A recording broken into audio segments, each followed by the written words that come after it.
Okay, today I'll be analyzing a Stars 300 buy-in for Stoxpoker.com, and let's begin.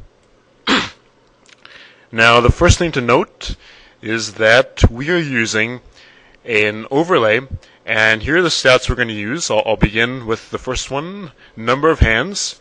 So obviously we start off not knowing anything about these guys. And the second one is VPIP, which stands for voluntarily put in pot percent. And it's a measure of tightness and looseness. So the higher it is, the more often your opponent is voluntarily putting money to see a flop. And the lower it is, the tighter the guy plays. The third number is pre-flop raise percentage. So the higher it is, the more often he's raising before the flop, and it's a measure of pre-flop aggression. And the last one is called post-flop aggression factor, and it's going to measure how often the guy bets or raises as opposed to calls after the flop. And that's another measure of aggression.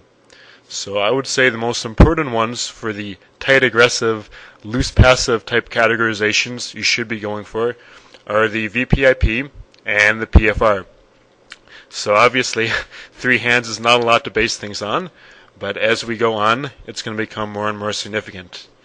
So we're going to look during this SitNGo at the action of the character we're following and everyone else, and see what some good plays are, the bad plays, and particularly when we get to high blinds.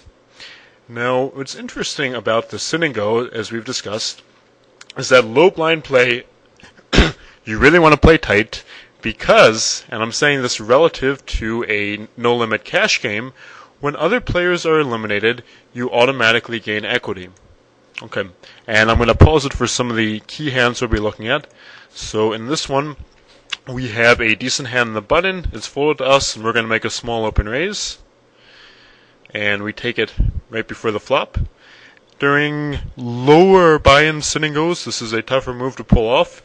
But as the play tightens and you have a lot more push bot type guys who are playing a more mechanical style and don't want to get involved in pots early, if you have a decent hand and it's folded to you on the button, you can often come in for a small raise, and 10 queen would be about the minimum I would need to make that raise. So that's pretty solid there.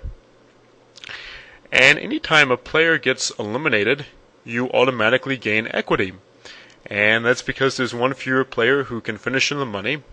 And as a result, you really need a solid reason to get involved in a low blind pot, a big pot during low blind play. So that is really what we want to do. We want to avoid low blind situations unless they're manifestly positive for